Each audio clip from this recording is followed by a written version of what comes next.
So for the past little under a month, we have been talking about D&D player and Dungeon Master habits that I do not care for. However, today, we're going to be ending off the series by flipping the script a little bit. We're going to be talking about player and Dungeon Master habits that a lot of people say are bad. They appear on those silly little clickbait listicle sites. However, I in fact think they're not bad. In fact, I think if you implement some of these habits, you might have a better game than what you had before. A little bit ambitious, but I'm going to try my best. Obviously, this is all my opinion. These games are extremely subjective. Everyone plays in their own ways. However, in my experience, I think that some of these habits aren't just not bad. I think that sometimes they can be great. So, without further ado, let's get started.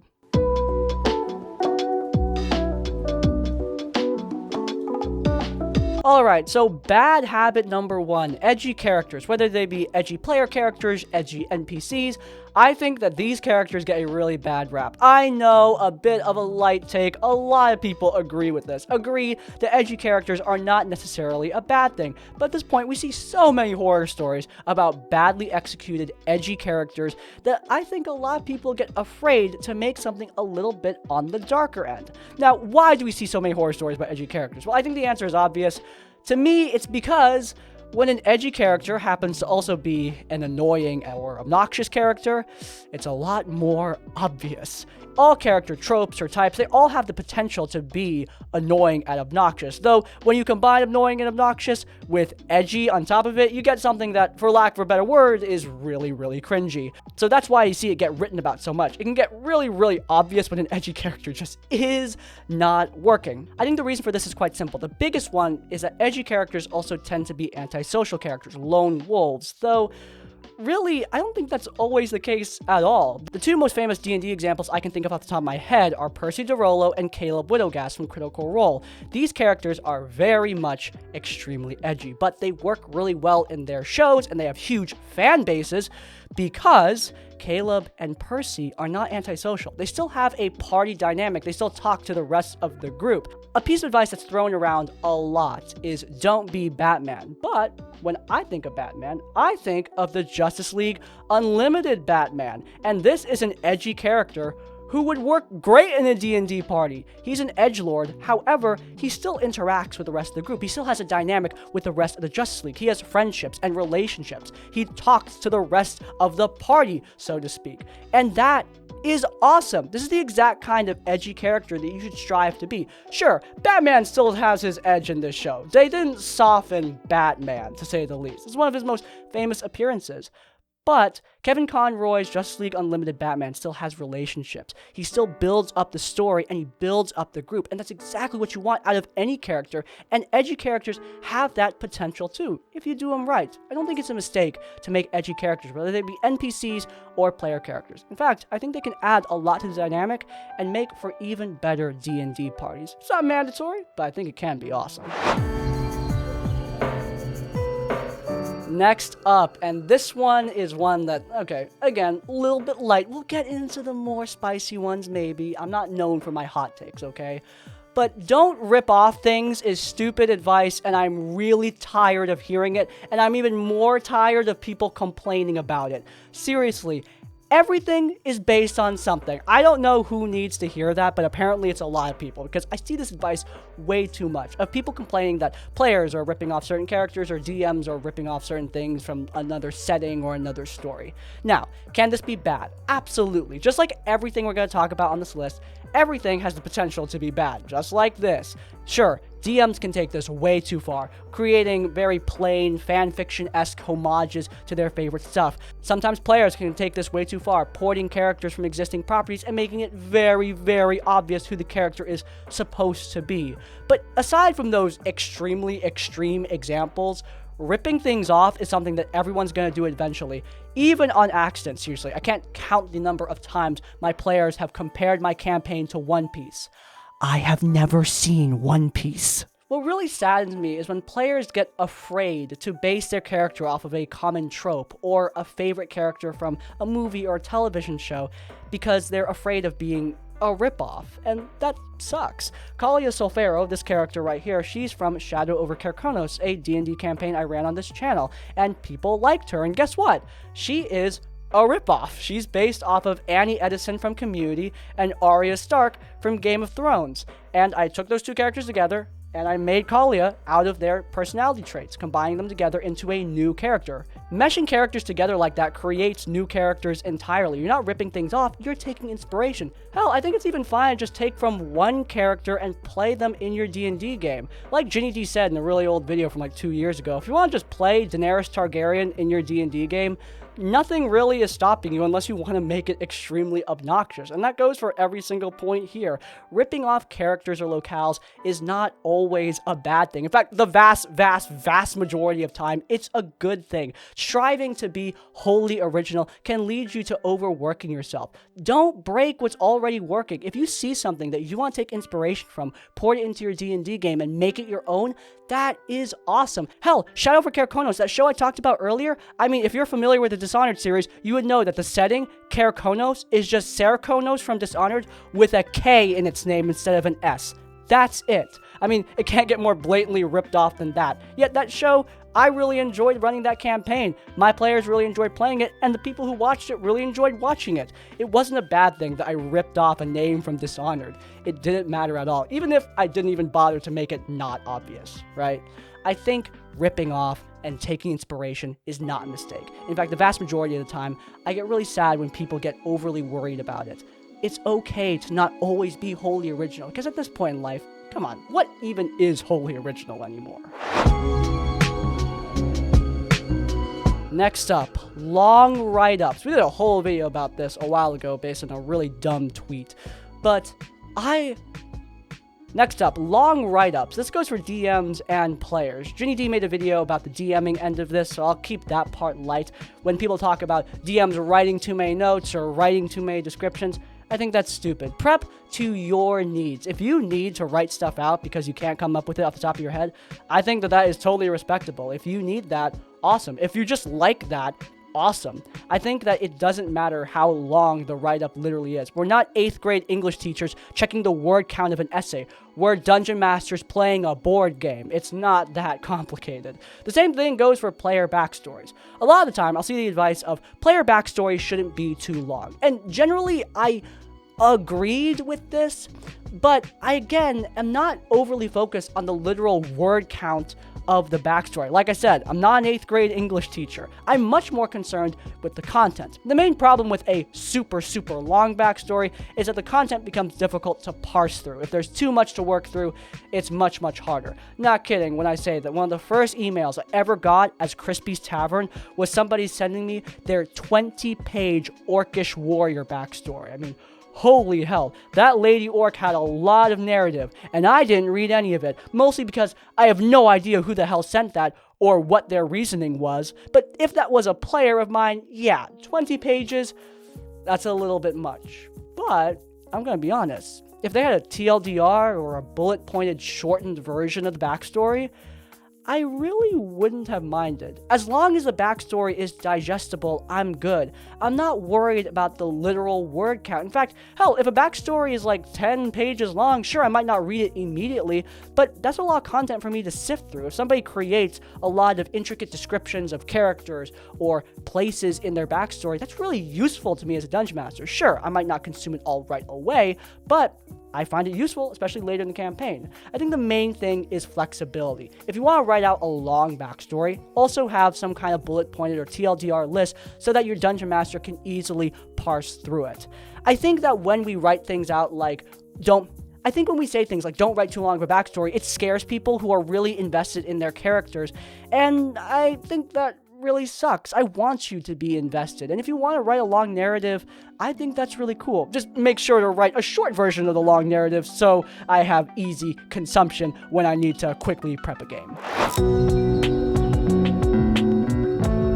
Oh, that one mostly focused on the players, so this one will focus basically entirely on the DMs. Guys, I don't think DMPCs are 100% bad all the time. I saw a video recently called Never Make DMPCs, and I was like, never? Never is a really strong word, okay? Look, I think that DMPCs, depending on how you frame them, they're different things to different people. I think in that video, they were specifically talking about DMs trying to like live vicariously as a player and participate in the party. When I think of a DMPC, I mostly think of like some kind of close ally to the party, somebody who's along with the ride basically the entire campaign. Think, again, Kalia Sulfero from Shadow over Karakonos, an NPC that appeared in every single session and was central to the plot as the main quest giver. She didn't fight alongside the party just because I really don't like doing that on a personal note, but she was there a lot. A lot of people would consider her a DMPC, and I don't think the show would have been as good without Kalia acting as that emotional driving force to push the party forward. They got really attached to her, and I was really, really happy to see that. She worked as a character, as an NPC in the campaign, as a DMPC. The main problem is when DMPCs steal the spotlight. That's what a lot of DMs are worried about, and I think that that is a good worry to have. If you're worried about that, good, because you don't want your NPC to steal the spotlight. Kalia, despite the fact that she appeared a lot, she was a quest giver. She needed the party's help. She could not accomplish the task that she was given on her own. Fundamentally, she could not do it without the players. They were the ones with the initiative. They were the ones who, in a lot of ways, were in control of the situation. She was along for the ride. She was an emotional crux, but the party were the people with the initiative. That's what matters. I think that when people talk about DMPCs and are worried about stealing the spotlight, that's a good thing. But that doesn't mean you can't have regular or important NPCs in your campaign. NPCs that participate in the plot, who act as central emotional drives, who have maybe their own side stories as well. Those aren't bad things. I was so worried about creating DMPCs early on in my DMing career that I just made NPCs boring, thoughtless, storyless blobs, sometimes literal just gray elven people, because I wanted them to be as generic as possible. That's how far I was willing to go to avoid DMPCs, and that was a mistake. The moment I switched gears, the first character I made ever was Kalia Sulfero for my first ever homebrew D&D campaign, and she was just supposed to be a side character, but she evolved into something much more than that because the players cared about her, because the players liked her, and from there I developed her out. DMPCs, NPCs in general, don't need to be just sideshows. Making NPCs relevant to the campaign isn't bad. As long as they don't steal the spotlight and become central to the campaign instead of the player characters, I think it's fine. I certainly think the advice of never make DMPCs is way too much. They can work. They can participate. They can be there. If a DM wants to create an NPC that's important to the story, I think that's fine. All right? So there you go. Maybe a hot take, especially from a guy who talks about bad DMPCs a lot. But yeah, I'm here defending them. Whoop-de-doo. Hey, by the way, speaking of players caring about NPCs or caring in general, last point, and this is one that, alright, I might get in the hot seat a little bit here, but the advice of people caring too much about D&D being a bad thing, okay, I think you're on a slippery slope. Now, here's the thing. Just like all of these opinions that I'm about to say, of course, this has the potential to be bad. Just like DMPCs or edgy characters, this has the potential to be really bad. When something gets really, really attached to a player character or to a storyline, to an NPC, it can lead to some dynamics that aren't so great. Character bleed that becomes way too much and becomes an issue for the campaign. That is something that really happens. But the advice of people caring too much being a bad thing, I think it just creates a really rough dynamic. Sometimes, just in general, not just for D&D, sometimes we frame caring too much as unattractive. We frame caring as being lame, and we view being blasé, having a carefree attitude, as being cool and hip, and frankly, I think that's stupid. Caring about things is not unattractive. Caring about things is cool. You need to care about things in life unless you want to be an emotionless sociopath, right? So, just like in life, D&D, I think it's fine to care about things. In fact, I would rather have people who care about their characters than people who are like, yeah, whatever, just kill them off. I got like a dozen more. That sucks. Like, obviously, it's a personal opinion. This is just a preference. But I like it when my players actually worry about their characters, when my players care about their characters, or the NPCs, or the locations. I love that. I would much rather have that than somebody who just doesn't care, who wants the campaign to just get over with, who doesn't care about any of the characters, who doesn't interact with the plot. That absolutely sucks. Obviously, it's a balance. You don't want to care too little or too much, but I'd rather people just care a bit. And when we give the advice of don't care too much, I think it's kind of, I don't want to say gaslights, but it pushes people into this mentality of, okay, don't get attached to anything because I don't want to fall into one of those like overly parasocial relationships people talk about on the internet where people get way too obsessed over their D&D campaign. You're not going to do that. Don't worry. A little bit of care, a lot of emotion. I think that is fine. You know those streaming shows that a lot of people love so much? Critical Role, Dimension 20. There's a lot of reasons why those work. But you want to know a big reason why? The player characters, the cast, Brennan Lee Mulligan, Laura Bailey, these people playing these games, they care. They care about their characters. They worry about their characters. Spoilers for Critical Role Campaign 1. One of the greatest moments of that campaign is when Sam attempts to save Liam O'Brien's character Vax'il Dan from the Raven Queen's bargain by saving his wish, and unfortunately he fails. He needs to expend his 9th level spell slots to counterspell in a boss battle, and that results in Liam's character dying. Sam realizes this and cries. He gets really emotional over it, and it's one of my favorite moments of the campaign. In my own campaign, we just had an extremely tear-jerking session where the party said goodbye to a variety of NPCs as they go on a Ragnarok-esque end-of-the-world battle mission that is likely going to end in a lot of deaths. It was extremely emotional, and when tears were shed, I didn't get upset because my players cared too much. I was happy. I love it when people care. I think framing caring as a bad thing, like I said before, it's stupid. Look, some games are going to be really casual, but games with a lot more storytelling, a lot more intense roleplay, I think those games having a lot of narrative care put into them, I think it builds them up to be some of the best games out there. My campaign is coming to an end soon, and there's a lot of emotion tied to it. And it has been an amazing, amazing journey with a lot of ups and downs and amazing moments. And the emotion that me and the players put in, that is what made this game so special. I cannot imagine framing that emotion as a bad thing.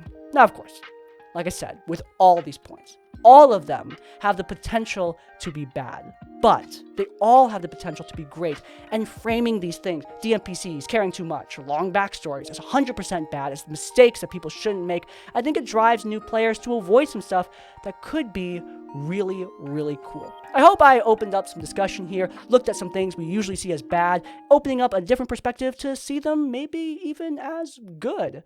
I hope you guys enjoyed. If you did, then please do leave a like. If you want to see more of our content, then you can check out our RPG Horror Story series where we cover the best of the worst of Dungeons & Dragons, actual really bad stuff. It's linked in the cards. And while you're there, subscribe to Crispy Tavern to get more of our content as it comes out. And finally, if you want to leave your own stories or thoughts, go down into the comments down below. If you can't think of a comment, leave the comment, not all bad, to let me know you made it to the end of the video. In essence, like, comment, subscribe. In essence, like, comment, subscribe. I'll see you all next time. Farewell.